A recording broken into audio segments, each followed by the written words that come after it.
किसी भी परिपथ में सेल के विद्युत वाहक बल E, टर्मिनल विभवांतर V और आंतरिक प्रतिरोध R में संबंध दर्शाना हो तो उसके लिए जो संबंध पाते हैं E = V + IR का प्रयोग करते हैं। वह सूत्र है जो E, V और R में संबंध दर्शाता है। इसके लिए क्या किया हमने, एक चित्र बनाया है। चित्र देखिए, एक सेल बना हुआ है।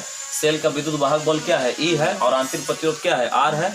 और इसको हमने क्या किया, इस सेल की सहायता से तीन चीज जोड़ा। नीचे देखिए यहाँ पर एक K से कुंजी हो गया, R से क्या हो गया, बाह्य प्रतिरोध R हो गया, और A क्या हो गया, एमीटर। पढ़ोगे आप एमीटर, किसी परिपथ में धारा का मापन करने के लिए एमीटर का प्रयोग करते हैं।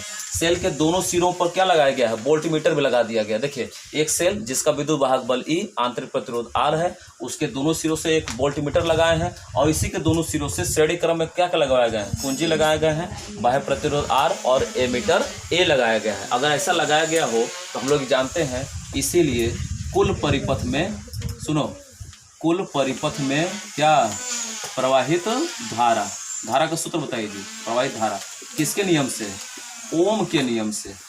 चलिए, ओम के नियम से प्रवाहित धारा का सूत्र क्या होता है, देखो I = क्या होता है, V/R से। ध्यान दीजिएगा, I का संकेत क्या हो जाएगा, कैपिटल R, क्योंकि हमने परिपथ में कौन सी धारा प्रवाहित की है, I एम्पीयर की धारा प्रवाहित की है। ये विभव, V में क्या होता है, विभव, यहाँ टर्मिनल विभवांतर नहीं, V में क्या होता है, विभव।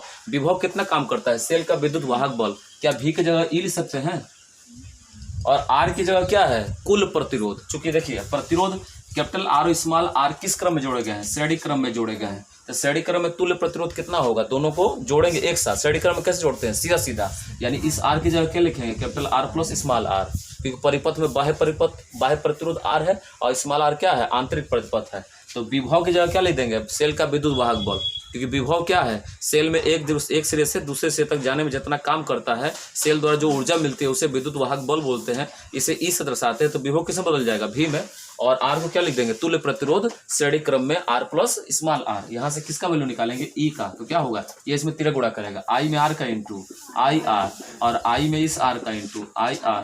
अभी E = ओम के नियम से V = क्या होता है, IR। तो IR को क्या लिख देंगे, V, और उधर बन गया, क्या बचा हमारे पास, IR। यह वो सूत्र है जिसके द्वारा विद्युत वाहक बल, टर्मिनल विभवांतर और आंतरिक प्रतिरोध में संबंध दर्शाते हैं। उसके लिए एकमात्र सूत्र क्या, धारा बराबर विभवांतर बटा प्रतिरोध, किसके नियम से निकाले हैं, ओम के नियम से। याद है जी, V = क्या होता है, IR। तो R का सूत्र बनाओ ना, V/R। पर ध्यान देना, V को क्या कहते हैं, E, और R जो है वो श्रेणी क्रम में जोड़ा गया है। श्रेणी क्रम में बाह्य प्रतिरोध स्मॉल r क्या है, वो भी श्रेणी क्रम में है। तो तुल्य प्रतिरोध कैसे निकालोगे, दोनों को सीधा सीधा जोड़ते हैं, श्रेणी क्रम में सीधा सीधा जोड़ते हैं। तो R + R कर देना, वहां से तिरक गुणा करके E का वैल्यू निकाल देना, जो उपरोक्त हेडिंग के अनुसार क्या होगा, व्यंजक होगा। एक छोटा सा व्यंजक, आप बढ़िया समझिए, एक बार रुक जाओ जी, एक